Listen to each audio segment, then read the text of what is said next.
Hello and welcome to yet another fantastic episode of the SoFly Fishing Podcast. Holy shit! It's the morning-ish. It's 12:30 for me, and I've had lots of coffee. But it's not 12:30 for Aldo because Aldo, you are calling in from Livingston, Montana. Greetings from Paradise Valley. Nice, man. So, what are you doing out in Montana? Well, a couple of months ago, our friend Jacob, who owns a fantastic restaurant called Chanticleer in Toronto, we're longtime pals, and Jacob's fly fished a bit with us, but he's gotten really into hunting. And his dog and my dog are best friends, but his dog is a GSP. Dog friends. Yeah, so they really like upland bird hunting, but in Ontario, that means hunting in the forest, which there's nothing wrong with that. But it's not these wide open spaces that are out here, you know. Yeah, and Montana's like a destination for that kind of thing, right? Like it's like a dream place to go. Yeah, so he was like, if only I could fish or hunt a place like Montana or Alberta, or I just don't know anybody. And I was like, well, we know Chloe. Yeah. And so, messaged Chloe several months ago and made a plan to come out here just to see the West. Bree, my partner, had never seen the West. And so we came out here it wasn't exactly a fishing trip, but I did spend the last 2 days fishing with our good pal David from Very Good Fly Fishing, because he's out here on his way, making his way to Colorado to do some work for, some work for his sponsors like NRS and Trout Routes and stuff like that. Yeah. And so it just kind of all started falling together, and we hunted for a couple of days. It was beautiful, and then we got to Livingston, Montana, and the Yellowstone River, and started fishing the Yellowstone and some spring creeks around here. But we can talk about that later. But that's why I'm out here. It's just a personal trip that it's awesome. Had some fishing. It's super fun, and what a cool place to call in for a little podcast from Montana. But yeah, we'll chat about your trip maybe after the interview portion of the show. We're talking actually. Okay, so we're recording this later we're recording an interview with Mack, Stang, otherwise known as Mack on the Fly. And we're talking to Mack about her fly fishing life in Colorado. But so that's going to be the show today. Fly fishing in the mountains, which is funny because that's what you're doing too. So it's kind of all connected weirdly. But why don't we get into the little community stuff first? Yeah, just looking at the ottawaflyfishers.ca, I'm looking at November 19th. They've got their annual general meeting. So I feel like, if you don't know anything about the Ottawa Fly Fishers and you're in the Ottawa Fly Fishing region, the national capital region, I think this might be a good first step to meet a lot of people. They're going to talk about their past year and the year ahead, which, obviously they seem to have reignited that group, it seems. I don't know, from the outside looking in, eh? Yeah. So you can learn about what's coming up over the next year, which I think will be really, really, really cool. And then plus they've got Dr. Steve Cook from Carleton University's Fish Ecology and Conservation Laboratory to do a discussion on fish health. So that'd be kind of cool too, just to learn about the fisheries in and around Ottawa. So I think that's pretty neat. Drift's educational series is kind of in full swing. I hope everybody had a blast at it looked like a blast at the Monster Mash. Monster Mash Muskie Tournament. Yeah. It looked great. It looked like a lot of fun. And then, for us, we don't really have anything on the horizon. I think Drift is starting to cook up a Fishmas party that it will be a part of in one way or another. So keep your eyes peeled for that, because we'll probably be posting about that. So yeah, looking towards Fishmas already. Yeah. Well, happy Halloween. It's October 31st. Halloween. It's October 31st. It is the day of scary things. And it's really warm here in Ontario. It's like 20 degrees, brother. Which is weird, but also fun for all the trick-or-treaters who won't be having to put snowsuits on under their costumes. Because that's I remember usually as a what kid, I'm used to. It was such a buzzkill, It's like you think about the sweet costume for like months, and then you have to put a snowsuit on. You don't look so scary anymore, You look it just doesn't look good. So that's good. It's warm for them to trick-or-treat, but anyway. I wish I had like a fishy costume I could put on later and run around. But we're going to be doing the podcast anyway, so I'm going to miss it. But Yilma's going to be here. He's going to be downstairs. Oh, handing out candy? I guess. I don't know. Oh, that's fun. I think he's going to go around with our neighbors and and trick or treat with their kid, which is kind of fun. One quick non-fly fishing thing. Yeah. Everywhere we've been, whether it's been like we were in Roundup, Montana, Billings, Montana, Livingston, everywhere is like really festive for Halloween. Oh And yeah, it's it's super really, really Halloween-y. cute. It's I mean, they're smaller towns, so maybe that's why, but everything, That's like fun. businesses, the people, like we're staying in a neighborhood in Livingston right now, and every house is decorated to the nines. It's amazing. It's so good. Yeah, I feel like the US just like loves Halloween in general, right? I mean, like really like feel the vibes there, you know? I remember our neighborhood in Ottawa just loving it, but Just I yeeting. go back now and it doesn't seem like that anymore. It's kind of sad. Yeah, maybe it's just when we're kids we notice it more, you know? I don't know. It's like when snowbanks, you're like, man, there's like no snow, but snowbanks were like taller than us because we were 2 feet tall, you know? Right. I don't know. Doesn't really. I haven't really felt the Halloween thing this year, to be honest. But we digress. Maybe should we mention that we have a new sponsor? Yeah, absolutely. So you'll, Excitedly, for the next year, you're going to be hearing super ads stoked. from our partner Trout Routes. Trout Yeah. Routes, of course, is a mapping app that helps you access water and understand access rules, and also like it's pretty awesome for us in Canada. Obviously, it's not activated in Canada, but for people that do so much traveling, especially so close to the home here in New York, it's a Yeah. great way to make sure that you're not blowing it in terms of fishing access and out of season stuff. It also shows you where like fly shops are, hotels are, and stuff. It's a really great resource to like plan out a trip. And I was using it on this. I mean, In David and I Montana. just used it yesterday because we floated the Yellowstone. We Yeah. DIY floated yesterday, and we were using their River Mile function to see how long our float was going to be, so That's cool. that his wife T could pick us up at the takeout. That's cool. It is a great tool. Like it's something I wish we had when we were kids in a way, because it's like I used to bang my head on the wall trying to figure out access and like where to fish places. Because as we know with fly fishing, it's not as easy as just like necessarily showing up to a river and you're going to have a field day. You got to put the work in to find spots, but something like this really helps you kind of kick it off.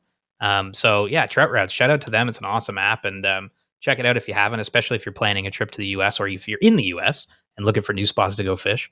Yeah. Because it is very cool. And we're going to do a whole episode on like e-scouting and using Trout Routes as one tool in your arsenal for planning digitally where you're going to go fish and getting your feet in the water. So yeah, very cool. Excited that they're supporting the show now, and that that's all unfolding. And go check it out, Trout Routes. And now an ad from Trout Routes that you're going to hear over and over again. Yeah, we're gonna keep it fresh, but okay. Enough of that. Let's get into the show with Mack. Here's the interview after these words. McKenna Stang goes by Mack, is an angler from outside Denver, Colorado. You can find her fishing content on Instagram at Mack on the Fly, where she reps brands like Reddington and Rio, Trout Routes, and more. Day to day, she works in marketing, but obviously makes fly fishing a huge part of her life, fishing alongside her English cream golden retriever, Hopper. She grew up fly fishing with her dad, her parents taking her and her sister camping often from a young age. She always has seen fly fishing as a way to connect with her dad, but she also fishes as a way to check out, connect with beautiful places, and always be learning. She grew up a multi sport athlete, going quite far in soccer with a scholarship, only to be struck down by countless knee injuries. Her 20s were spent in pain, dealing with said injuries, and now she enters her 30s. She finds freedom in being so active in the outdoors. From fishing flowing mountain rivers to alpine lakes in warmer months, there's no shortage of adventures. Stoked to chat about all that today, but it's not just about her personal serenity anymore, or connection with nature. She's very passionate about helping other anglers, especially women, experience all the joy she has on the water. She uses Instagram to connect with people looking for the same thing, and has made incredible friendships on the platform.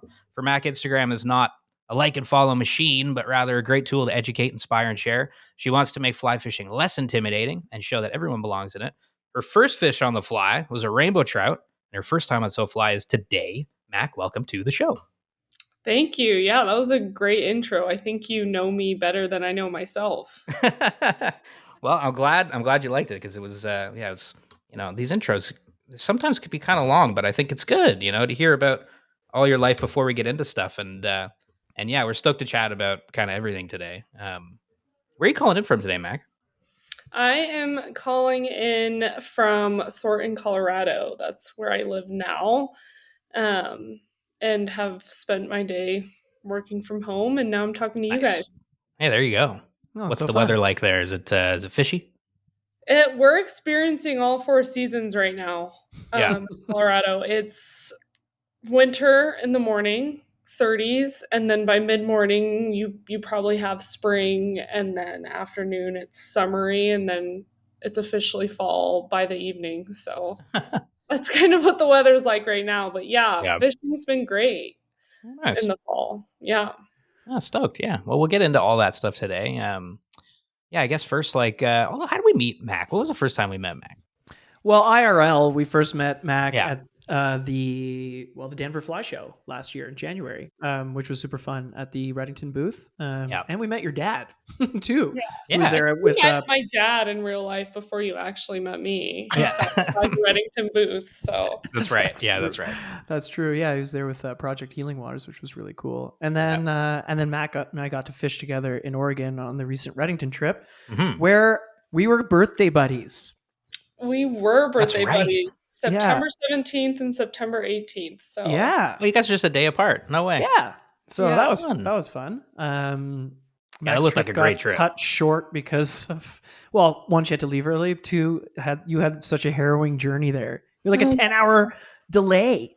it was crazy. And shout out to Ethan. I could have flown direct with David and Peyton, but ended up.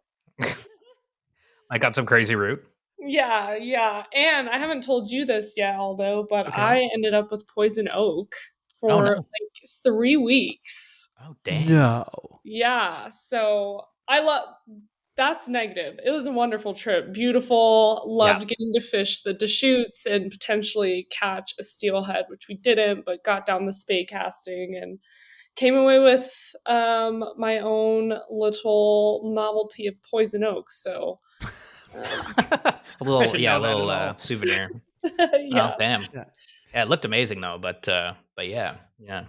Yeah, we had fun. I wish I could have stayed the rest of the time, but I know we'll have some fun Reddington trips in the future for sure. Oh, for sure. And, we were supposed to get birthday tattoos and we didn't because we were driving 3 hours from the Deschutes. So we've got to do that when we're back in the Yes. same place.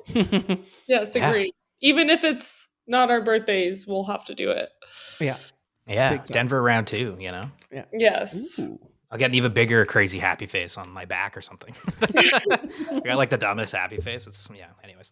Good Are you old guys- Denver. Are you going to come to the fly fishing show? We're And- toying around with it. Yeah, for sure. We're pretty definitely fun going to go last to year. a fly fishing show like of that brand. Like we were thinking either Pennsylvania Yeah. because it's closer to home, or just go back to Denver because it was really good meeting everybody and just being at that show. It Yeah. was fun. Okay, yeah. Well, let's get into, your fly fishing life, Mac. I mean, you got a lot of stuff to talk about today because you've got so many cool opportunities in your neck of the woods. I know in the intro we said that, you got into fly fishing because your dad. How did your dad, inspire you to get into fly fishing? Like what was that kind of journey like? Yeah, I mean, again, we grew up in the outdoors. My parents are originally from Ohio, but moved here before my sister and I were born. So they've been here for a long time. And I just remember being younger, they would get, our little camper together. We'd load up in the excursion and we'd go on some adventure in the outdoors. And it almost always had to be by a body of water so that my dad could fish. And a lot of this was done in the snowy range of Wyoming. We would go dispersed camping Oh, sick. in Wyoming and then around Colorado. And, we would have family friends come with us as well. Yeah. And their kids who I grew up with. And all the dads would always go fishing. And I had such an interest in it from a young age. And I think for him, my dad, he's been fishing since he was very young. I think early teens. And so he's always had it incorporated in his life. And when he would take me with him, I really just liked being on the water and on the river. Yeah. When you're young, you're a kid, you're not always the greatest at casting or don't always have as much patience as you think you should when you're on the water. And maybe Mhm. after an hour, you want to move on to the next activity. But it's very nostalgic for me to think about camping and getting out on the water with my dad. Yeah, it's awesome. So it was basically just spending time with your dad on the water. Was like, did he try to get you into fishing or did you kind of, did you seek it out yourself? It was never forced. There was this one day, and I'll have to ask him the name of the lake, but we were camping and I went out on his little float tube with him and he had a single dry on for me and I caught 20 fish that day just on the same fly, just casting and casting. And he jokes about it all the time that I caught more fish than him that day. So that's definitely one of my earlier memories of fly fishing. And it was a stocked lake with rainbow trout in it. Yeah. So but yeah, Hey, so still. yeah. Yeah, it's amazing. That's so good. And then, yeah, like you said, although obviously, we met your dad, and I know you guys have a close relationship. Fly fishing still to this day. I mean, like, that's super cool. Like, how has like fly fishing kind of like brought you close to your dad over the years? Like, have you guys done any cool trips together? Like, how's that kind of stuff grown? Oh yeah, we've done lots of cool trips. In fact, we try to do a trip together, at least one every year. We've done That's the so Florida nice. Keys, Belize. Now I understand why we would camp by water, right? Because I'm like, oh, we're going on vacation. Can I fish where we're going? Yeah, yeah, Even if it's with the rest of our family or with different friends, I'm like, can I bring my fly rod? yeah, totally. So, yeah, we definitely do fun trips together. This year, the biggest one was Iceland. So, we went to Iceland together, and that is one of the most epic fisheries I've gotten to experience. And to do it with my dad, there was at one point where I'm watching him fight a 26-inch brown from a cliff over a river, and it was truly special. So, I think just in general, it's a way for us to connect and spend time together, whether it's in Colorado or Iceland or the Florida Keys. Yeah, That's yeah, so it's super great. nice. Such a Yeah, special thing. Like, that Iceland trip looked unreal. yeah, yeah, Looked like totally insane. Yeah, it's like going to another planet to fish. And I mean, Iceland's known for their sea run browns or the Atlantic salmon run that they have hmm July through September. We went in May, so we didn't get to fish for the Atlantic salmon. But even still, you're fishing the Arctic char, you're fishing for sea run browns, the native browns. hmm There's just so much to see that we fished 5 different rivers and they're all so pristine and clean, and yeah, I can't wait to go back soon to fish for the salmon. Yeah, those photos of the Browns, I was like, man, that's definitely moving up the list on my spots to go. I mean, Iceland brown trout looks so cool. Like, was it relatively like easy to do? Like, are the rivers all pretty accessible and whatnot? Yeah, so we went through a lodge. The thing about Iceland is it's not easy to DIY fish there. Oh, You okay. can, but you have to pay quite a bit of money for permits, and I mean, it's not the cheapest place to go fish because they're very protective of their rivers, their water, their fish. So a lot of it's actually on private land. You need to get permission from the landowners, etc. So we chose to do it through a lodge because that way we had access to 5, 6 different rivers, different species, and the guides let us fish independently. One of the lodges was right on a river called the Mirafisk, and I think that was just a good way to do it because ultimately the amount you're spending on a permit to DIY fish there would be the same as going and fishing with a lodge. Yeah, yeah, yeah, exactly. Yeah. No, that's definitely the way to do it. I mean, it looked amazing, 100%. Yeah, it was epic, Yeah. and I'm going back next year actually. Oh, So sick. Okay, I was just about to ask. Yeah, so it's gonna be so you're going back already planned. yeah, yeah. Well, trying to. I'm doing a hosted trip, so Oh, sick. hoping to get. I wasn't sure if I should have I didn't know if it was a secret or something you're trying to keep or if you wanted to advertise. But yeah, Mac was texting me about this the other day, Oh, and I dope. was like, oh shit. Yeah, So Mitch, you yeah. want to go to Iceland or? So Yeah. flies invited. It's they got me some dates locked in for August, the end of August to the beginning of September, which is prime time for their salmon run. And what's Oh, wild is you can fish in a river that's 50 feet wide, maybe not even, and you're catching a 40-inch salmon. So it's that's just, you so don't even gnarly. need to bring a spay rod. You Yeah. just cast normally. So it'll be a really unique opportunity to fish for some salmon there, and obviously char and browns as well. But yes, I'm obsessed with it. I will be going back. That is cool. Amazing. That's cool. So you're gonna do the salmon and the browns and some char all in one on in the August there. Like Oh that's yeah, yeah. could get the Wow. Grand Slam all in one day. That sounds pretty cool. I like the sounds of that. Yeah, that would be pretty rad. Okay, well, Iceland's cool, and obviously that's something we could talk about for a whole episode. But maybe we talk now about your kind of bread and butter fishing opportunities. Where you normally go and how your season's broken up. Where does it begin? I guess maybe start like in January. Yeah, I mean, Right. Like, it starts in Florida, dude. Yeah, exactly. Yeah. The salt. Yeah. Yeah. No, I mentioned to you guys that I spend a lot of time in the Salida, Colorado area, which is where the Arkansas River runs through. And fun fact, there is 120 miles of gold medal classified water on the Wow. Arkansas River. And this is really unique because gold, to be classified as gold medal water, you have to have a certain amount of fish per a certain amount of water and the bug life, the health of the river, and it's truly a beautiful place. And what's nice about the area as well is they're pretty moderate winters. It's very similar to Denver where it's sunny a lot. So in the morning you could go ski at Monarch and in the afternoon go fish the Arkansas River. So nice. in January you'll find me in Salida a lot for fishing, but there's still opportunities throughout Colorado that anyone who's from Colorado or has fished here a lot or lives here now knows of all the popular spots. Wherever there's water, there's fish. I'm sure in the winter they're going to be moving slower, but you can still fish for them with smaller bugs. So, but Salida is definitely my favorite place to fish year round. It's so cool that it's a year-round fishery. I mean, like I just love hearing that. I wish we had any year-round fishery that was like that. Yeah, it's unbelievable.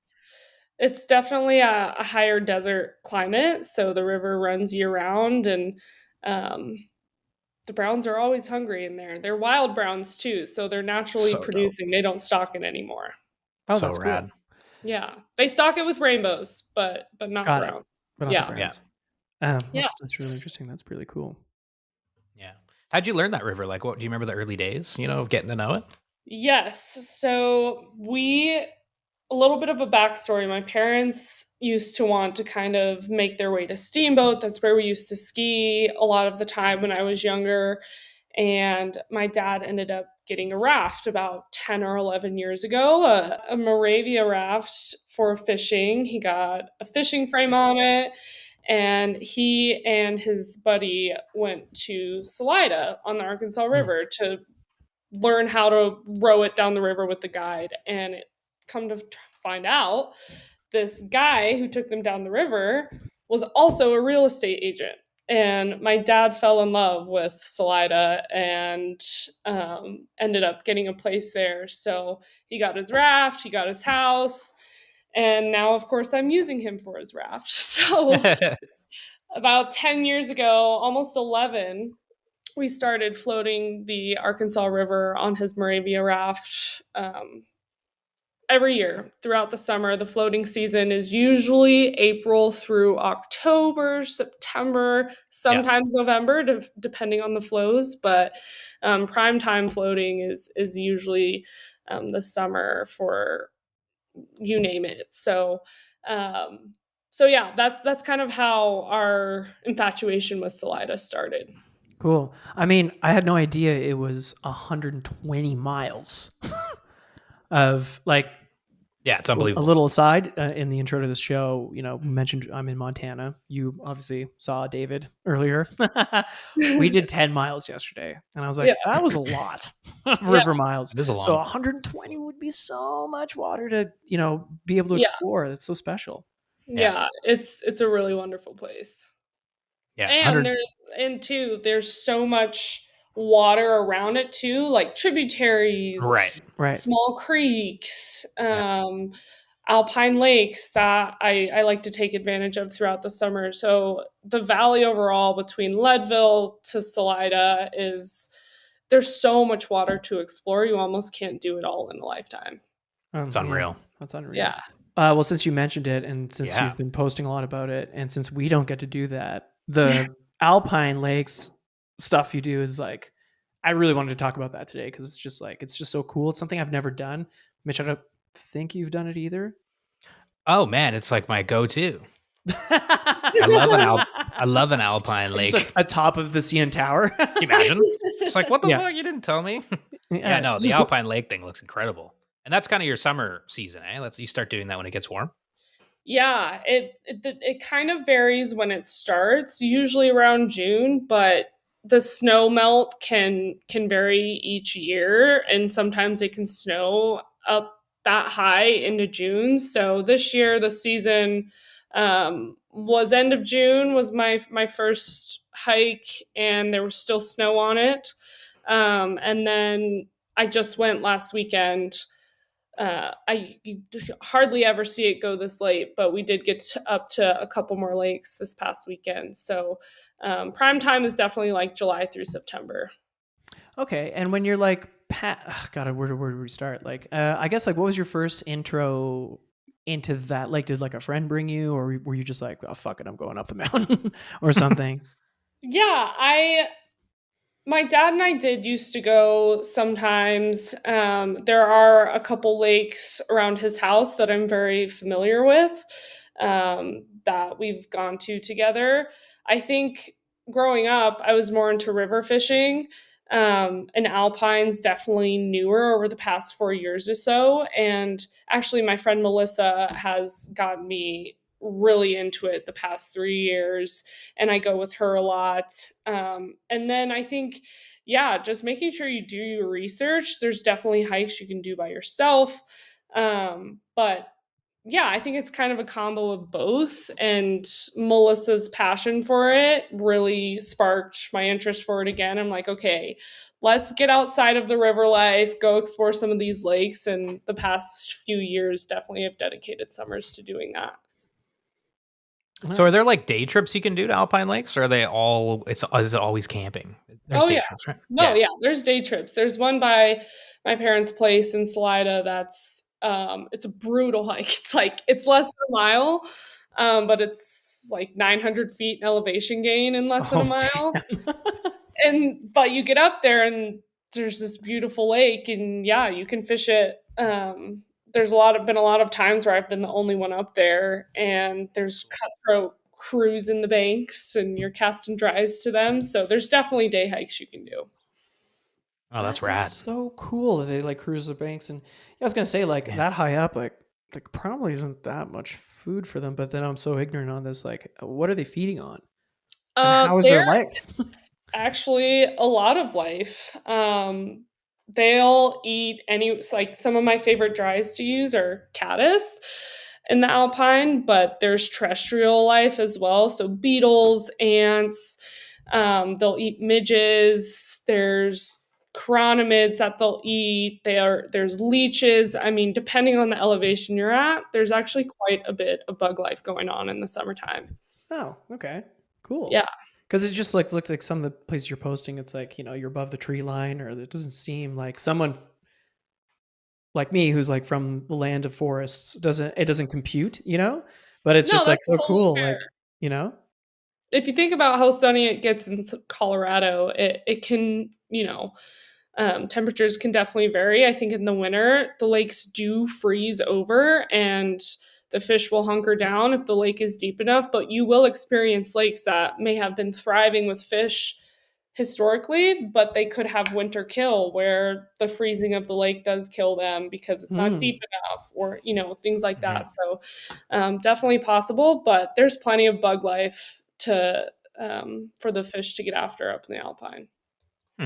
You guys have to come to Colorado to visit. Yeah. And we'll do it. So like when you're planning, let's just say a day trip, keep it simple. Like what kind of goes into like, planning for a day like that? What does your loadout kind of look like? Wow. What a question. No secret. I'm not looking for any secrets. No. Yeah. Like, you just mean like my fly fishing pack, or just Yeah, like overall? how do you like what kind of footwear you're wearing? Like what do you like look like what do you look if you're looking at the forecast, what are you looking for, if you're like, oh Yeah, like if shit, it's like a this is gonna day, you know? if this blows in, I'm screwed, I better not go, that kind of stuff. Like Yeah. Yeah. There's always what you should always be wary of weather in the Alpine in Colorado. There's almost always afternoon storms, so you definitely got to be careful about being outside of tree line. You don't want to get struck by lightning. Yeah, but in my pack, I always make sure that I have, a base layer where it's like wool and my rain jacket, a puffy, and then I'll have snacks. I make sure I have at least 64 ounces of water. Um, Snacks, all the snacks, PB&Js, apples, bars, maybe a couple beers if it's not too long of a hike. And then treats for Hopper and water for Hopper as well. So that's usually what a day pack looks like. But I mean, the weather even during the summer, the weather can vary in the Alpine. So always make sure you Yeah. have the layers and you're prepared to maybe run out of there if some weather rolls in. right. And then fishing wise, like what do you usually is it like kind of like a one rod, one box kind of thing? Like Yeah, I take my favorite rod in the Alpine is the Trailblazer because it packs down so small. The Remington Trailblazer, yeah, it's that 6-piece rod. I will usually bring that, a net, and then one pack, maybe of like 2 or 3 things of flies. That's usually, tippet, maybe some bobbers, but I usually just take one rod. It does the trick Yeah. for most lakes. Yeah. Yeah. And if you're hiking in, you want to kind of pack light, I'm guessing, right? Yeah, especially for backpacking. I did one backpacking trip this summer, and by the end of it, we probably walked 20 miles. Jeez. oh damn. Wow. There were 3 different lakes that you could go to, Yeah. and yeah, the hike in, walking around the 3 different lakes over 2 days, and then the hike out. Yeah, we probably hiked about What a 20. what a really cool trip and like way to fish, like to go in, spend a day walking around a lake, because that's what you're doing, right? You're just like walking around the perimeter searching for cruising trout. Yeah, yeah. Oh man, like that's so dope. And then you're like, all right, crash, have some beers, sleep, get up, go to the next lake and do it again. That sounds super rad. Yeah, it is. It's a unique experience because I know people backpack, but not everyone is going to go the distance for fish like that. And so Yeah. it's always worth it.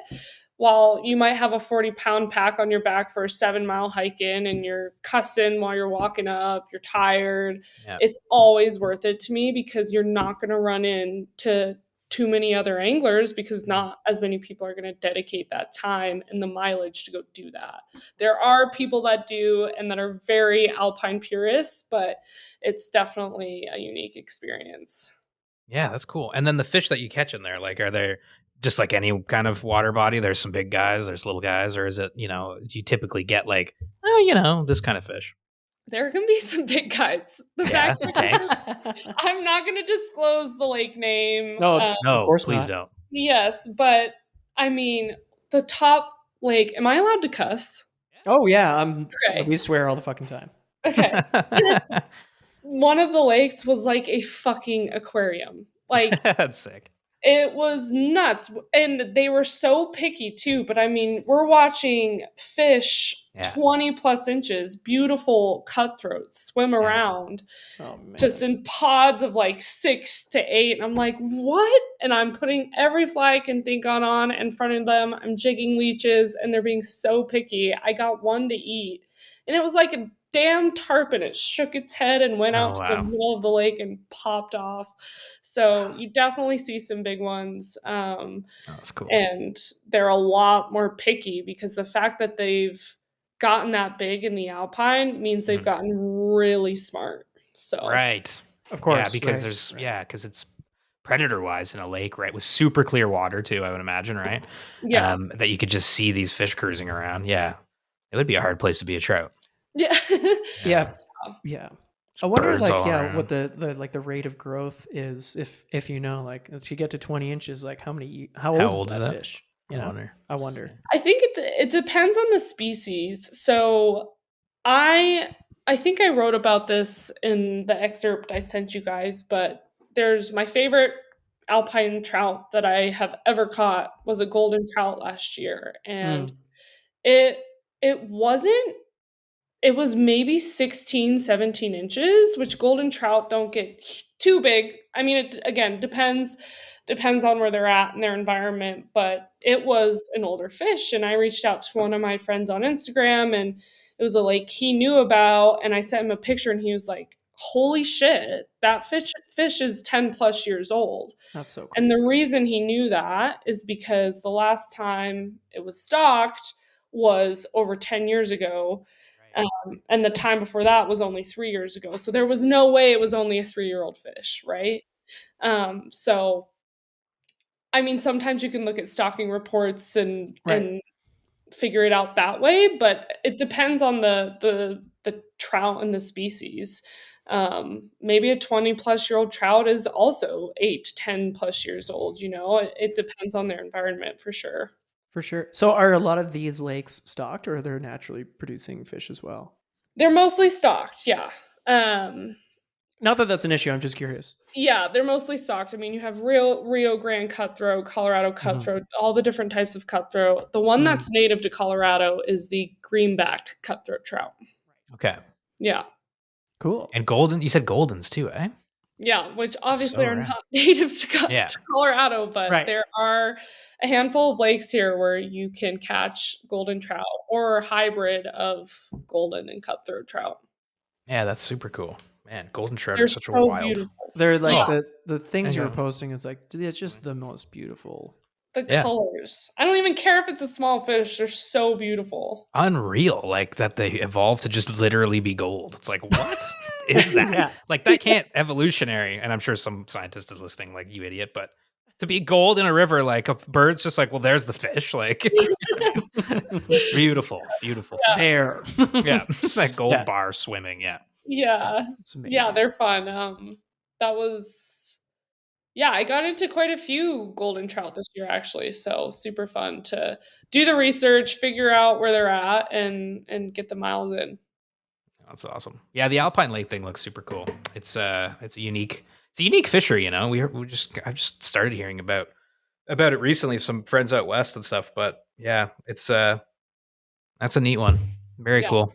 Yeah, and you guys don't have to put this in there, but just a shout out to Melissa, Big Mac Fishing. She is Oh, why not? a Big Mac. Yeah, of course. Alpine Lake connoisseur, and at this lake on this backpacking trip I was just talking about, she managed to land one of those massive fish, and Yeah. it had a fish in its mouth Oh man.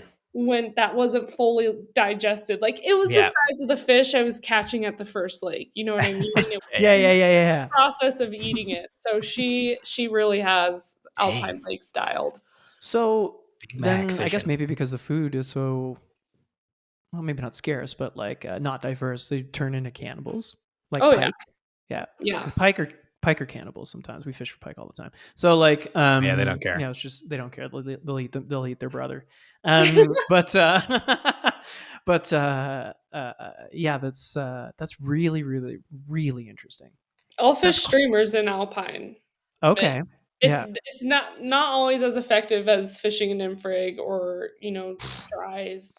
But yeah, Yeah. that's the fish. Yep. Big Mac That's fishing. Big Mac fishing and the tail in its mouth. That's wild, eh? Yeah. Like that the trout was like, "You're almost my size," and eats it. That's I don't know. That's gnarly. Yeah, she landed it and we were like, It's a "Holy big shit." cutty. Screaming. Thank goodness no one else was up there, but the whole state of Colorado probably heard us. That's Yeah. so awesome. But yeah, I will fish streamers. I love fishing streamers, rivers, creeks, lakes, whatever it may be. But for that reason, I will do it. It might not always be effective as a nymph for dry rig, but it's fun to watch them chase it or check it out. Oh yeah. Or You must be able to see the whole thing go down in like Yeah, some of those yeah. lakes. Yeah. Yeah, it's so dope. Fuck, that's sick. I love it. That's I love it. rad. Well, we'll have to leave maybe crash one time. No, you totally should. I told Ethan, I know we did Durango last year for the Reddington trip, but my parents have an Airbnb that sleeps 12 people on the Arkansas River. Um, Oh. that I told him we should do for a Reddington team trip, and there's so many lakes around the area. Oh, that's so cool. Yeah, Ethan, if you're listening to this podcast, Ethan, come friggin' on. go. Yeah, that's so as the dope. kids say. Oh yeah. Yeah. Yeah, that'd be fun. Yeah, what a special place. So that's great. And like, I don't know, and we spent time in Oregon, and we got to we were commuting to the Deschutes to put it calmly. But yeah, we Mac and I got to chat a lot, and it was really cool, like just hearing about how like passionate you are about Colorado. And we were talking about, because we were like driving through Bend and stuff, and we were talking about Toronto city living and all this stuff. And of course we met in Denver, and Mac was saying, like, I can't wait to maybe move a little bit further out of town into something smaller that I can access the wild a little bit easier and have a more of a calm time. Yeah. Yeah, to be fair, I mean, it's so funny that this part of the South Platte River runs by my house, like 2 minutes away, but it probably has trout with 3 eyes and Right. carp and A little funky. yeah. So I actually haven't it's so silly. I should go target the carp there. I've never caught a carp on the fly. Yeah. It was on my species list this year and it hasn't happened. So I need to go try it. But I am ready to be out of the crazy, fast, busy city life. I definitely think I would want to be in Salida full time here within the next year for sure. Oh, amazing. Yeah. Well, I mean, it sounds, how can you not want to be with Yeah. a river like that, like year-round lakes like fishery and Yeah. lakes like that? Yeah, it's unreal. Yeah, it's a pretty special place. Well, do you think you'll ever move to the salty places? Because I know that you also said you obviously are super into saltwater fishing too, and you fished in some pretty cool places: Florida Keys, Belize, Mexico, Costa Rica, which I think is something that I kind of want to talk about a little bit, because we haven't talked about Costa Rica a lot with people, and it looks really cool to fish. Yeah, it's such a unique fishery because you have tributaries coming in and where you can catch snook and grouper, and then you can go out and look for big roosters. I loved Costa Rica. We went to Tamarindo, Costa Rica, and I will say there aren't like huge opportunities to find like a fly fishing outfitter there that I know of. I know there's one in Puerto Rico. There's a lodge there, but to my knowledge, there aren't. There are fishing guides and you can take a charter out. We took one out, but he was more of a deep sea fishing, and so it's one of those things where we're asking him, can we go here? Can we go here? Have a chance for maybe roosters on the beach, etc. So very accommodating, very nice people, and so much fun. I love Costa Rica. You can even trout fish in Costa Rica. Wow, really? Yes, they have rivers in their volcanic mountainous in the middle of the country that they've stocked with trout. What? What kind of trout? Like browns? I think rainbows. I don't know if there's any brown trout, but yeah, you can definitely trout fish in Costa Rica. So if I ever go back, I wanna. That's so funny. Yeah. On the one hand, you're like, why are we bringing these creatures all over the planet? But then on another, like, on the other hand, it's like, isn't it funny how much people love fishing for trout that they literally brought them to every country on the planet? Like the hardest places. Yeah, they're like, no, we gotta bring these to Costa Rica. I know those volcano streams. They're like, what are you talking about, Jim? They're like, just hear me out. Hear me out. Rainbows. Put them in barrels, put them on the boats, and let's get them to Costa Rica. And you're like, okay. Now they're there. So it would be so cool that I know, like trout fish for a few days, then go back to the coast and saltwater fish. So I don't know that I would ever move to closer to the saltwater. Maybe like a vacation home one day if I, if I ever win the lottery. Fingers crossed, but I love saltwater fishing because it's a hunt. You're not guaranteed you're never guaranteed a fish in whatever kind of fishing you're doing, but especially on the salt, like tarpon fishing, you could be standing at the front of the boat for 8 hours and not see a single fucking fish. Yeah. And Hell yeah. and then you might see one giant tarpon swimming around and you get one shot at it, because if you do not cast Yeah. 5 feet in front of that fish, Yeah. or you try to pull it across its face, you're going to spook it and you might mess up your one shot of the day. And so I Yeah. love saltwater fishing for that reason, because it's such a hunt. It's so rewarding once you do land a new species on the fly out there. So Yeah, I wish I could go more often. Yeah. for sure. It is wild there because it's like you're fishing in the biggest possible water you could fish. So, it's like to have a shot in the ocean at a fish, it's like, man, if I miss this, like, or like you're on the boat and you see a fish jump 500 feet away and you're like, come on, like Yeah. it's just so crazy that it's so big, like Yeah. fishing it. I think that's part of the draw is just how intense it is. Yeah. I think a lot, you do have to have skill to be able to fish on the salt, but Mhm. a lot of it is luck too. I mean, you never know if you're gonna Mhm. see a permit swimming by. That Yeah. is luck and choosing the Yeah. right spot. So it definitely keeps it interesting, and I don't know, just makes you want to go back Yeah, for like more. Yeah. I always say, people, it always comes like, oh, why do you like saltwater fishing so much? It's like when you leave the boat ramp or if you step out on the flat, or you never really know what you're going to see. Mm-mm. Yeah. And the same could be said about like floating a river, but you kind of know what's about to, like if I put my canoe in to a lake, I kind of know what's going to happen. I might not Yeah. catch anything, but I know the things I'm going to encounter. Yeah. Whereas, like, some days you're on the salt and you're like, oh, I saw 300 turtles today. Or I saw Yeah, there's so much manatee. more that can. Or Yeah. I saw, like Right. Yeah. one day we were in Belize with our buddy Rob, who owns the fly shop here. And there's just a guy stuck in the mangroves. And we had to like take him back to his family Save his life. because his wife left him there. Deserted. Oh my gosh, that's He was so like, funny. oh my God, thanks for coming over. Like I was spearfishing and my wife took the kids to like a different set of mangroves and like, can we just go find them? I don't have any water. I was like, what the fuck? This guy's So just like wild. hanging out on a mangrove. Like you just never Like, know.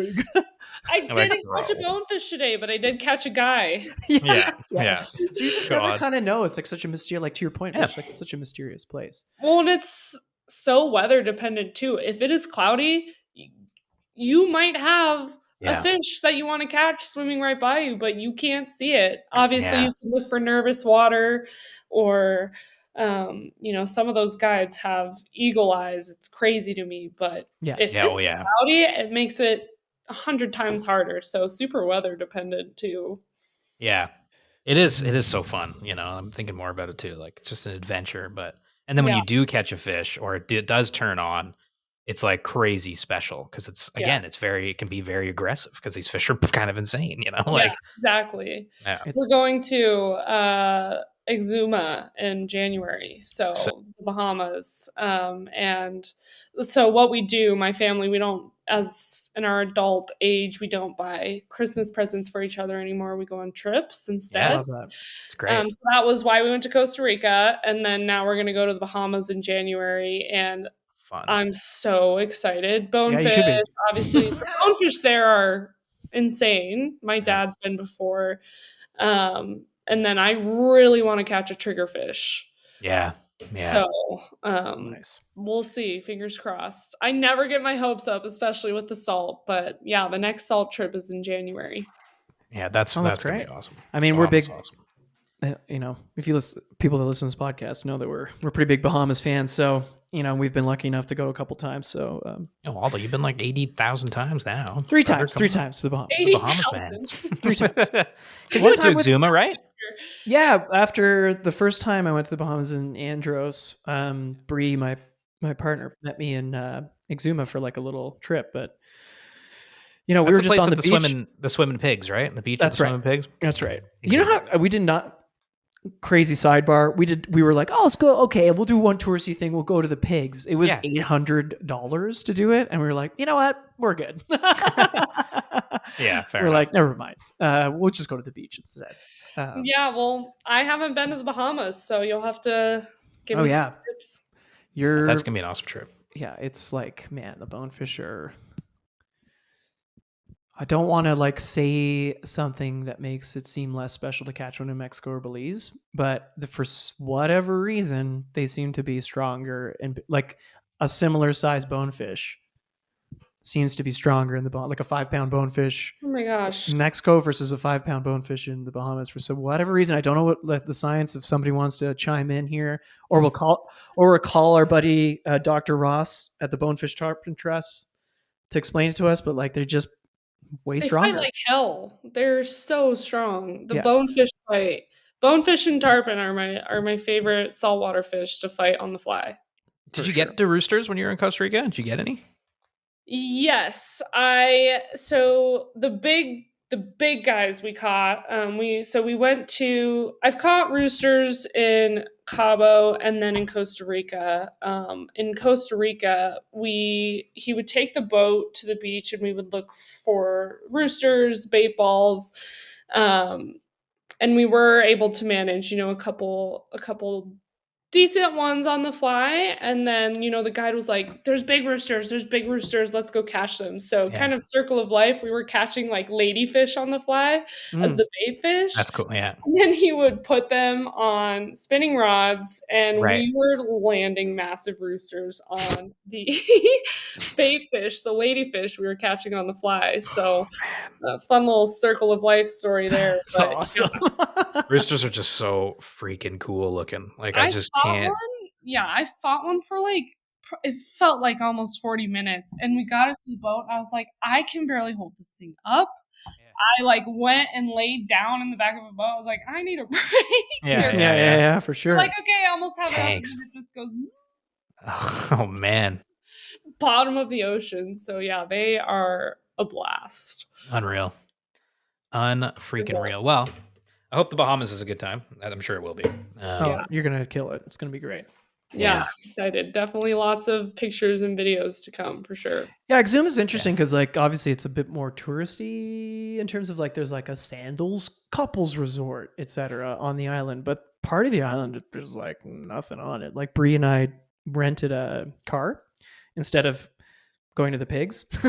Right. And we went to, I think it was like the northwestern part of the island, and like all the beaches there was like 4 people on them and they were just like pristine. And we were just like, we were just swimming, having beers and stuff. And like, I would see schools of bonefish push in and out. And I was like, yeah. She's like, yeah, I'm like, but I didn't bring the rod. Yeah, we're doing a house on the beach and it's right on a flat. So there you go. So awesome. So fun. Awesome.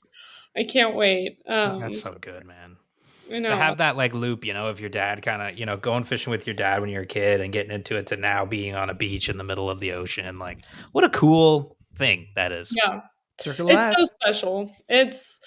He teaches me something every time we are out on the water together, and it's fun to pick on each other when we're out there. I bet, yeah. I'm getting better at rowing the raft so he can fish when we're on the Arkansas. And so it's just kind of, been a combination of all these things over the years that now I'm able to enjoy with him in my adult life. So super special. That's awesome. Okay, before we get into Mitchie's Fishes 5, which is like the same 5 questions we ask everybody, I just want to talk a little bit about Instagram because interesting, like in your bio talking about, we've talked about it a little bit on the show, like how Instagram is this kind of cool tool for meeting other people and stuff like that. Like, I think it's interesting. Like how has it been a tool for you to kind of form deep friendships? Can you kind of elaborate on that? Like, who are some of these people you've met? Like what's that kind of stuff? Yeah, I think so. I'll start with the reason I ended up creating Mack on the Fly was purely for myself. I wanted to use it as a tool to motivate myself to go fishing more, learn more, follow people in the industry that I can learn from. I never expected it to turn out as it has. It was just a way for me to, showcase my adventures and what I'm doing.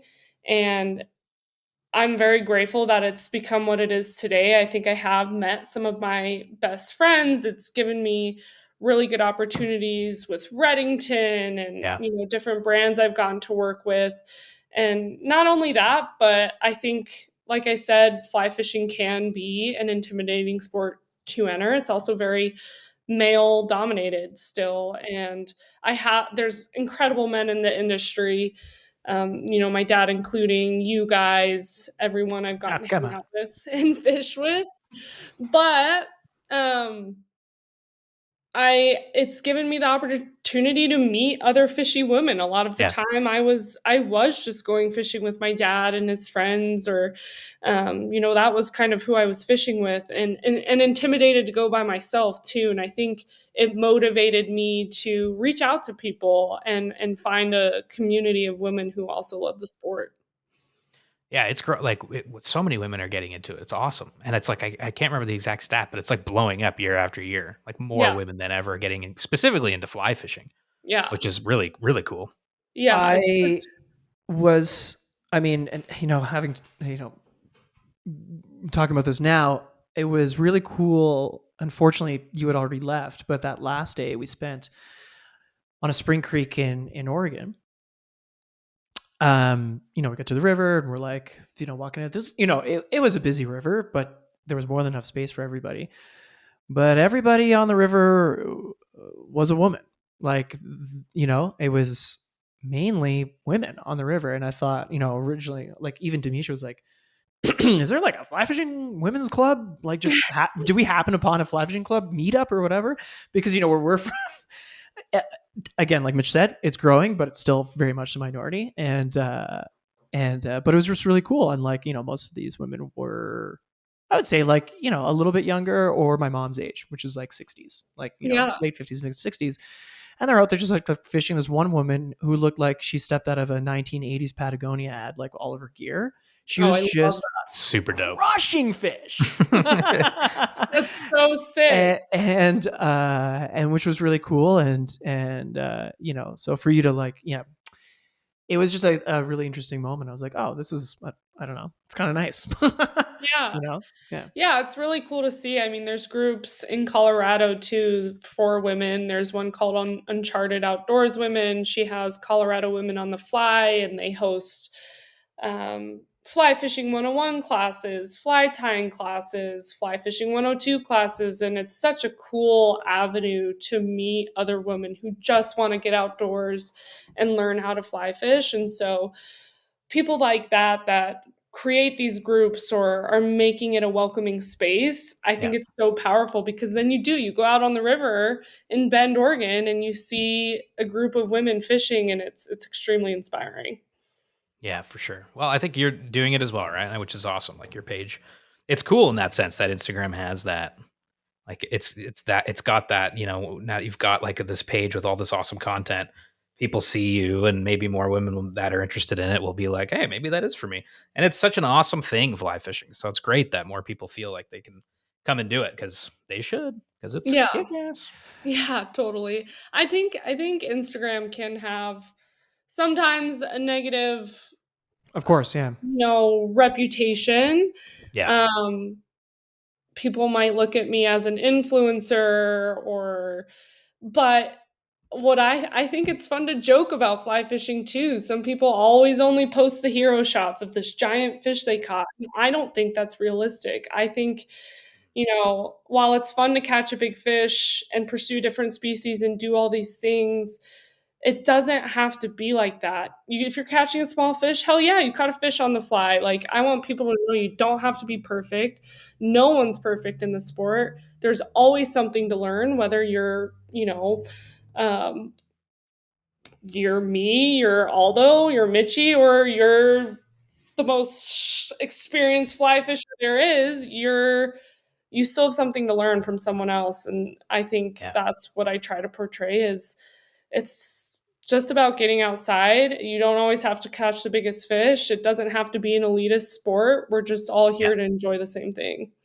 Exactly. Exactly. Yeah. I think too, like, yeah, you never, I mean, so many guests said the same thing, but yeah, you never stop. There is no such thing as an end to your learning in fly fishing. God, It's no. constantly just because the ecosystems always change. So just when you think you might figure it out, a different These are section of the river blows out. You get there's a Yeah. flood. There isn't a flood. There's some, it's like you said, there's those alpine lakes, deep freeze, food kill fish. Like it's never. it's a constantly evolving and changing. So if you think you've like mastered the sport, I feel like that's a foolish thing to say. You know? Yeah. Yeah. Yeah. Oh, there's like Exactly. a new technique that comes along, like you said, like did you shoot first time you picked up a spay rod, right? There's always going to be a new thing as like technology grows as well in Yeah. rods. Exactly. That was so fun. The spay rod was a blast. And learning from all of you. And so that's the thing without Instagram, I wouldn't be on the Reddington squad right now learning how to spaycast in Bend, Oregon from people who are super experienced in steelhead, and I'm very grateful for that. I think that's what's so special about it is the connections you can make and the places it can take you. Yeah, exactly. No, it is really cool. It's a funny thing, Instagram. It's like it once looked social media once looked like this kind of like passing fancy, and it's like no, Yeah. it's like really changed the lives of people and passing fancy all over. I know. I was like, I've known you for now for like fucking I've never decade. said I've never heard you passing say fancy. passing fancy. I'm bringing it back. I'm gonna start saying it all the fucking time. Yeah. Oh, yeah. I mean, Instagram can be a powerful place. I think one more thing I'll mention on that is I had to go on a women's fly fishing trip to Ishkalak, Mexico last year at the X Flats Lodge. And that was organized by my friend Kenzie and 16 women who hardly knew each other went to this extremely remote lodge in Mexico to fish for permit and tarpon and whatever other saltwater Man. species you can think of. And Yeah.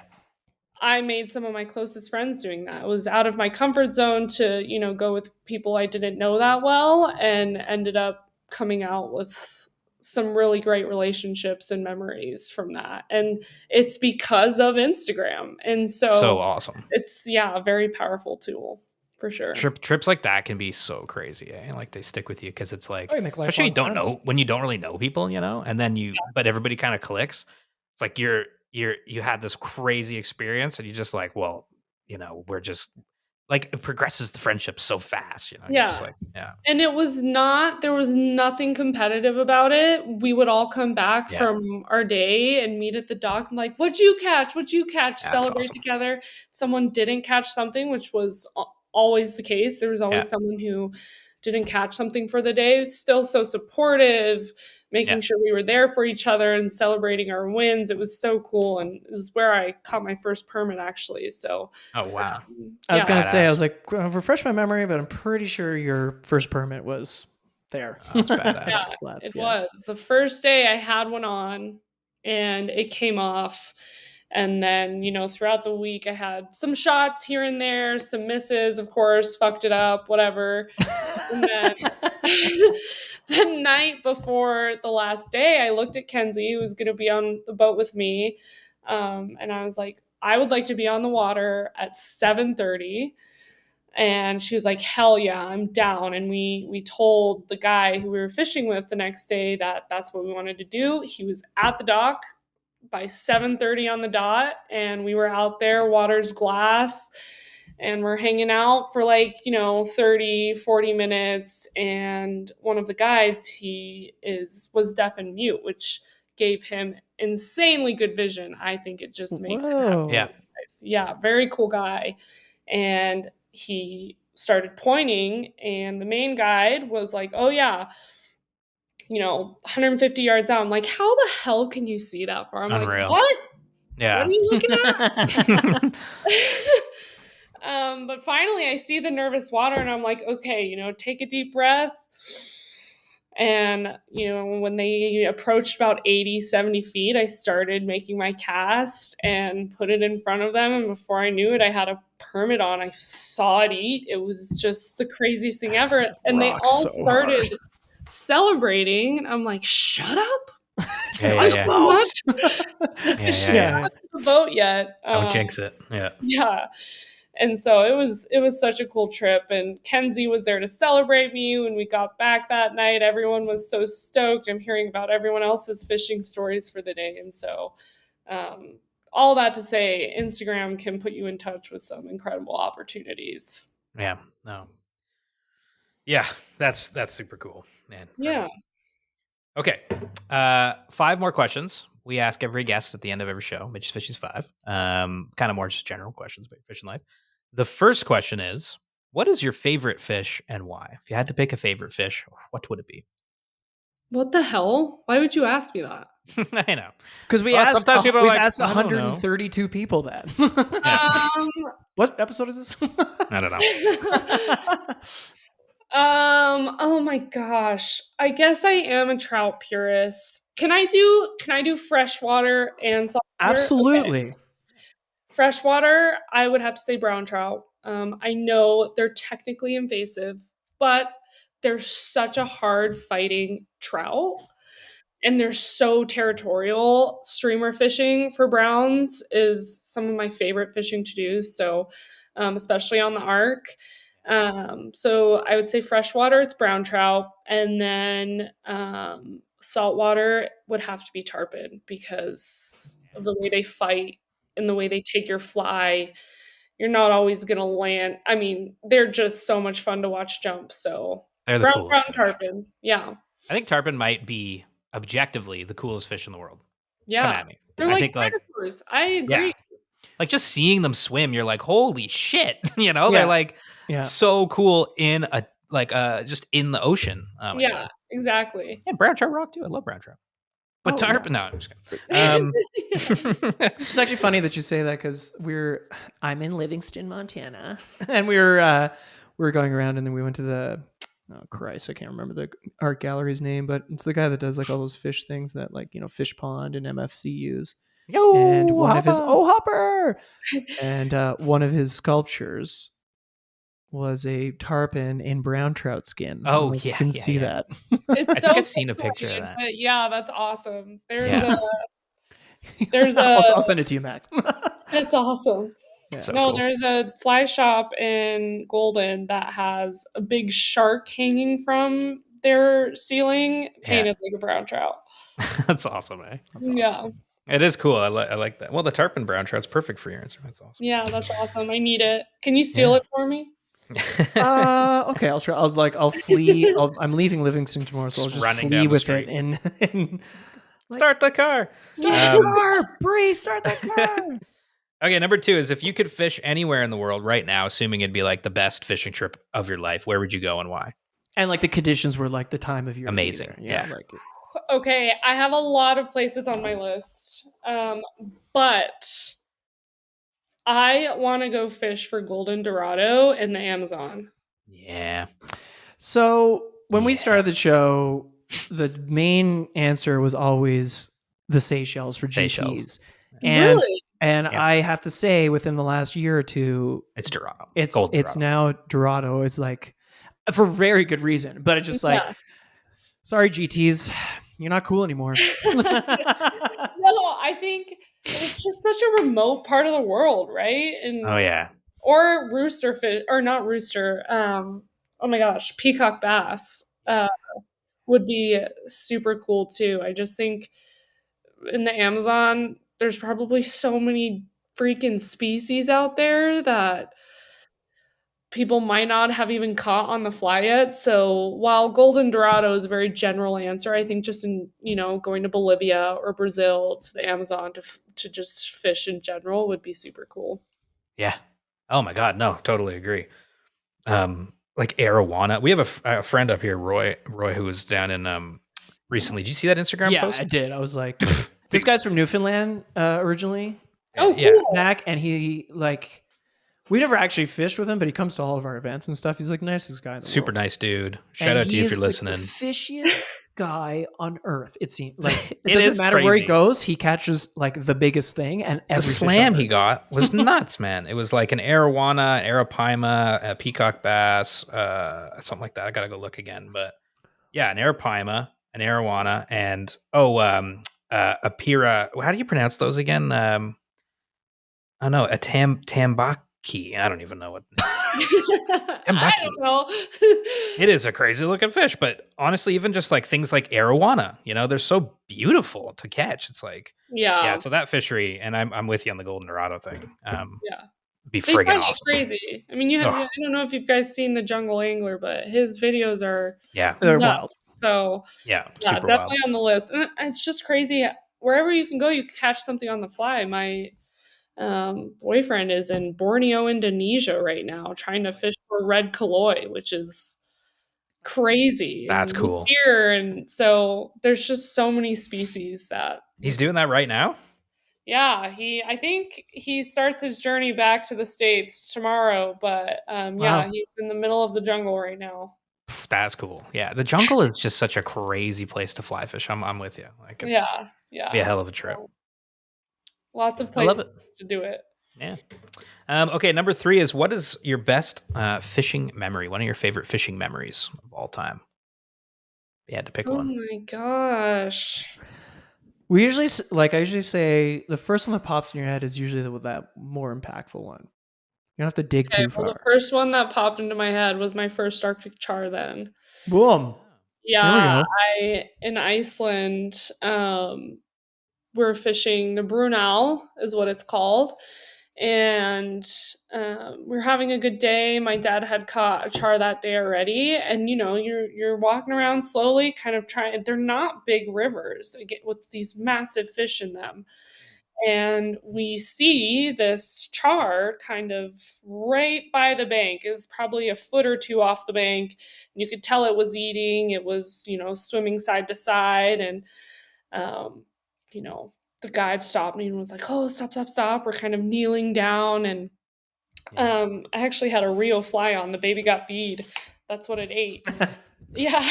Awesome. And, I'm taking a few casts. I'm trying to get it to drift over them. The first 3 casts weren't great, but it didn't spook it. And so on that 4th cast, it was kind of like I let it drift down and just did a bit of a roll cast over it, and it was drifted right over its head. I mean, sight fishing to fish like this is so much fun. And I saw it eat it, and I set the hook. And man, I feel like Arctic char is similar to bonefish. They fight like hell. This thing was massive and trying to go around rocks in the river, and I'm freaking out because it's like a new species. And once we finally got it in the net, it was everyone's yelling. And yeah, so that was the first memory that came to mind for sure. Yeah, that's exciting. That sounds super cool. Char's Yeah. so sick, man. I love that. Okay, number 4 is why do you fly fish? Why do you keep going back out there? Because I think we all go through stages in my mind. I used to get really upset really in my early 20s when I would go out and not catch a fish. It was like my main goal was just catch a fish and show people that I caught a fish. But I think now, it's not always the most fun to get skunked, but for me, it's my avenue to the outdoors. If I'm hiking to an alpine lake, I'm getting exercise, I'm hanging out with friends, I'm getting out with my dog. Seeing my dog happy by the water is one of my favorite things to see. He loves when I land a fish. And so, you know, catching a fish is fun, but that's not the main goal for me anymore. It's really just a space for me to let go of the noise going on in my life, enjoy the outdoors, put my phone away, and take in everything around me. And if I get a fish while I'm doing that, then it's just the icing on the cake. I love it. I love it. Yeah.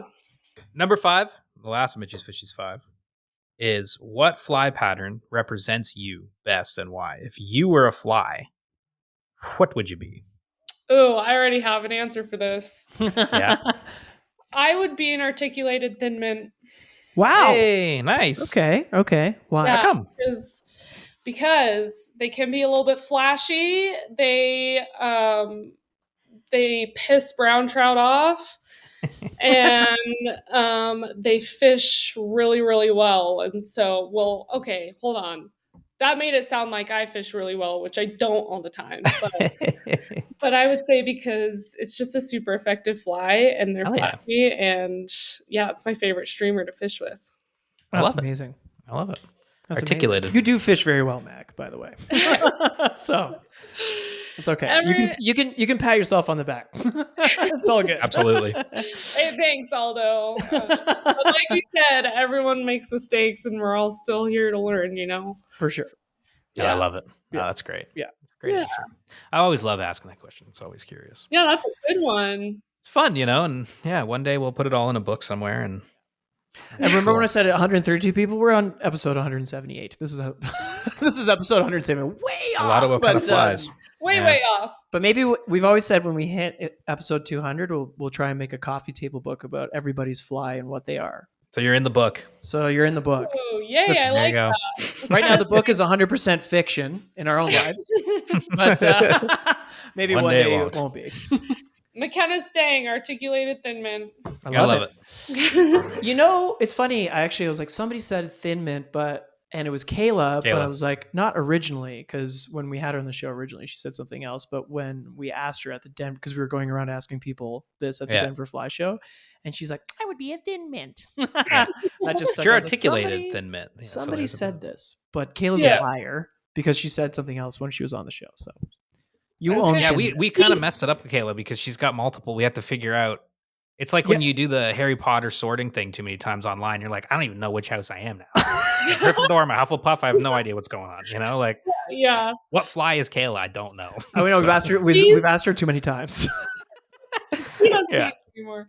No, she's so good with streamers. So she's at least some streamer. The issue with streamers though is some of them have extremely sexual names. So, which is so funny. But if it's any at the streamer slam we went to together in September, she got the Dungeon Master Award. So there you go. Oh, nice. Yeah. Maybe that should be her fly. Love it. Done. Kayla, the Stamp it in. Yeah.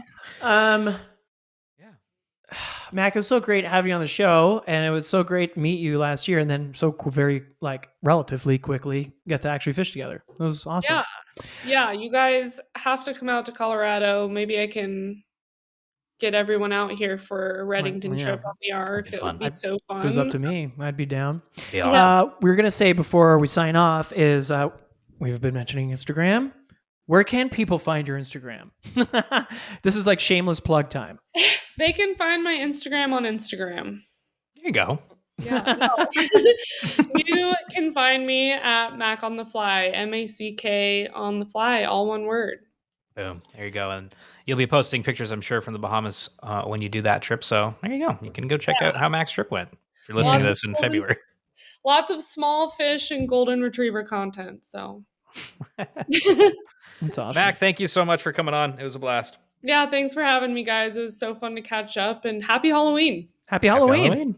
Okay, and we're back here after a splendid chat with Mack. Of course, as I said at the beginning of the show, we're recording this little intro before we actually talked to Mack, so we hope it went well and our internets didn't all crash out, and it was a fruitful conversation. I'm sure it will be because Mack is such a cool person in such a cool fishy place. It's so cool. Like we met, we took, we kind of took on a whim, you might say, we're like, let's go to the Denver Fly Fishing Show.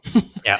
And we did, and that's where we met Mack in person for the first time, because obviously we connect over Instagram. But it was great to meet her, and then afterwards fish with her in Oregon on that Reddington trip, and now to have her on the show, it's just great. It's always nice when we can meet these people on our show in person, and then it's funny when you connect. When you see people in person for the first time that maybe you talked to for a while, or people you see on Instagram, then you meet them in person. It's always like a weird thing, But yeah, Mack's awesome. She's got such a great energy. I think it was really fun to get to chat, and we gotta definitely hit the water again more with her. I mean, you were just out with her in Oregon, right? Yeah, exactly. But man, I would love to go fish those Alpine lakes with her. I think that's really something pretty very special. unique, cool. Yeah. What a fishery, out there in Colorado. Like, oh my god, man, so cool. I mean, I guess it's kind of like Montana. Everybody seems to fly fish because it's just like part of the culture, Yeah, I'm looking out the window here. Yeah, totally. I'm looking out the window here, and there's the guy next door has got a drift boat. The person across the street has a drift boat, and they and then I don't think everyone's a guide. So it's like it's cool that people just Yeah, it's like you live there, you have a lawnmower, and you've got your snow shovel, and then you've got a drift boat. It's like staples of the driveway. Pretty much. That's cool. Well, okay, let's talk a little bit about Montana and your trip that you've been having, because because that's pretty fun. You know, I know you said the first half of the trip was upland hunting with Jacob and Chloe, but then you went fishing with David in and around Livingston, right? Yeah. So we were staying, Jacob's partner Emily found a wicked Airbnb, like basically in the mountains, like halfway between Livingston and Gardner. And Gardner is like the gateway or the northern gateway of Yellowstone National Park. Right. So that's where we were lodged. We were like, every morning we woke up and saw the Gallatin Mountain Range. So cool, man. Which was amazing. Those sunsets and sunrises you were sending me the pictures of were just unbelievable. Dude, it's just unreal. It's like a painting. It was, yeah. And then it snowed, so that it made it extra amazing. So cool. We first came to this area thanks to Chloe. Was it 2018 with Gab, me and Gab, and we fished the Yellowstone and we fished some spring creeks. And so now that David was meeting me here, we decided to do the same thing. Yeah. The first day we wearing the hat, we went to the Chloe's fly shop. I know she doesn't work there anymore, but I still associate it with her. Yeah. Because her family, operates Yellowstone Angler. Yeah, George Anderson's Yellowstone Angler. And they were, well, one, they remembered me, which was really nice. Oh, wow, that's cool. Jamie, shout out to Jamie. And he, walked us through what maybe we should be fishing. And we had a snowstorm kind of move in, so it kind of blew us off the water one day. But we decided to fish the Spring Creek as it was coming in. Dupuis Spring Creek, which is a paid access place, but that's okay. And so we paid for How much does it cost? Well, we're in the shoulder season, so $40. Oh, regular season, it's like a couple like 40 $100 each? Yes. Oh, okay. Oh, regular season's a couple $100. Wow. Yeah. So it's the kind of place that you could have a membership to if you wanted to. Oh, cool. That's interesting. Yeah. And it's the same. There's a couple of private access pay to play on the same. There's a few businesses, let's just say, on the same stream. Okay. So you can choose a few different ones. But we went to Dupuis because I was familiar with it. Dupuis, sorry. And man, we got there and I was like, I don't know how this is going to go, because I was looking at the river and I was like, it's ultra clear.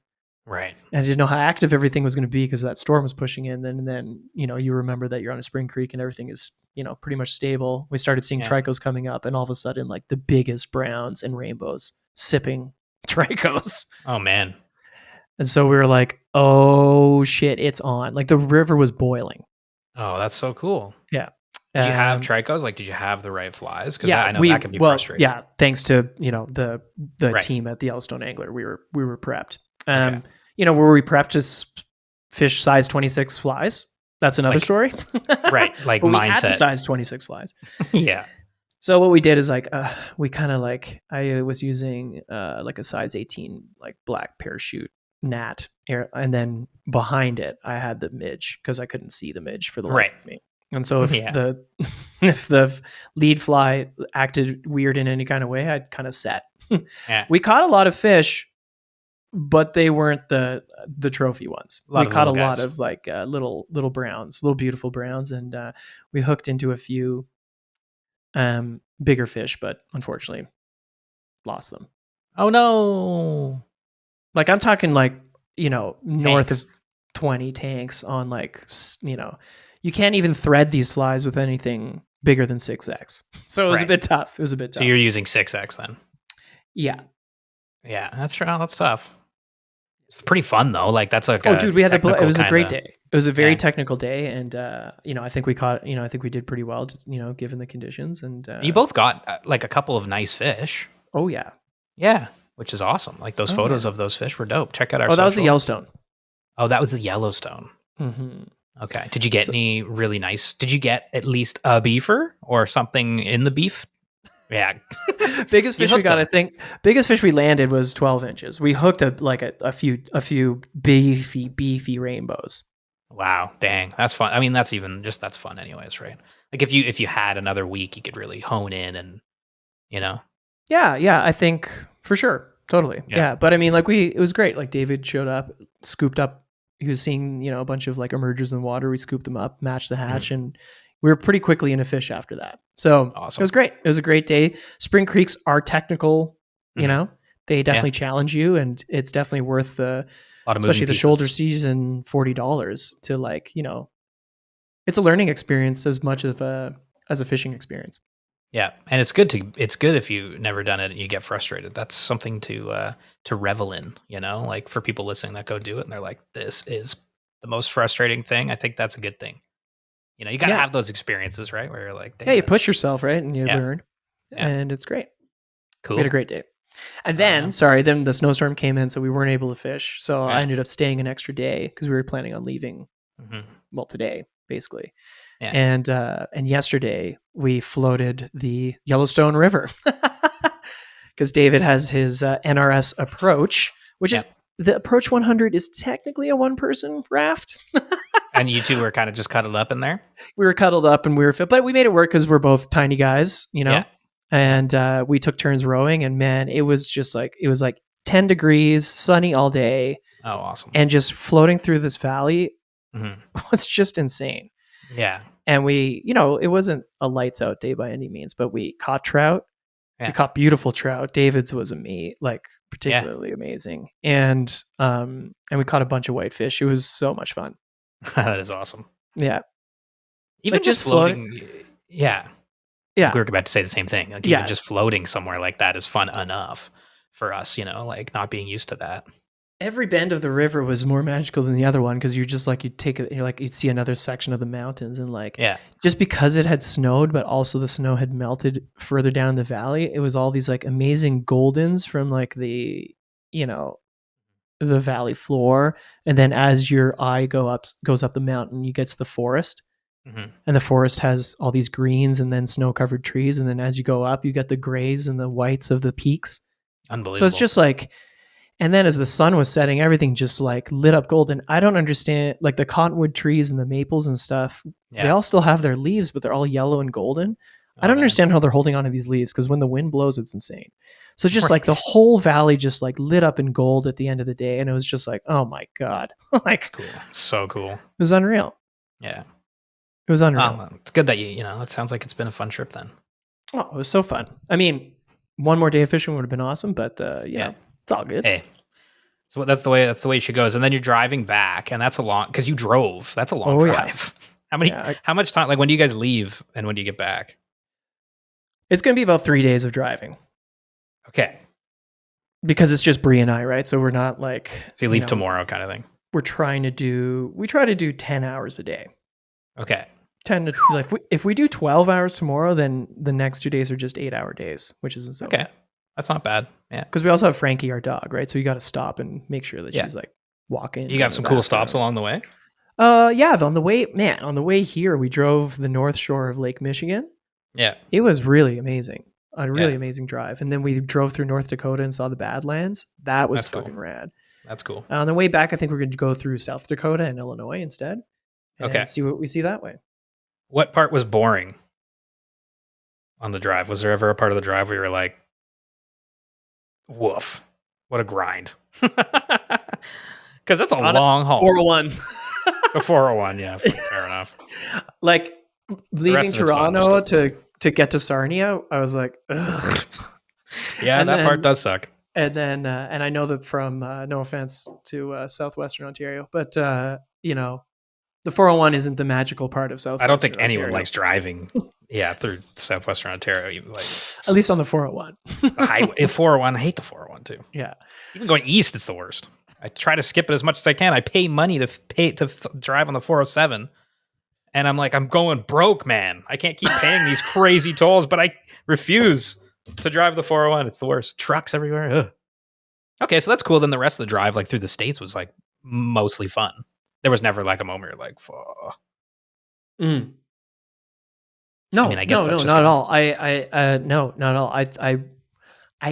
I think Illinois is going to be a bit boring because I've done that drive before. Yeah. And then you have done part of that drive too, because when we drove through to Ohio Indiana, and whatnot. Yeah. So after Illinois, we'll be going through Indiana and then Michigan. Yeah, there's just not much going on. It's just kind of flat. And I think we'll cross at Detroit when we cross. Yeah. Right. Okay. Instead of Sarnia. So yeah. Well, safe travels back, and thanks, buddy. I'm glad it was a fun trip. It looked really cool. The pictures you were sending along the way, and hell yeah, man, you did the drive. We've been talking about it for so long to do the drive because I know you've done it a couple times, but gotta just drive to Montana. It's really not that bad when you think about it. No, not at all. Just to hop in your car and go to some place like that too is kind of something very freeing about that. You know, when you have your car that you have in Toronto, it's weird. Yeah. Yeah. Yeah, I mean, like it was great, and like it was really fun showing Jacob the West, and Yep. it was really great Because he had never been there before. and it was really great reconnecting with Chloe too. Like it was nice seeing her in person. And how's she doing?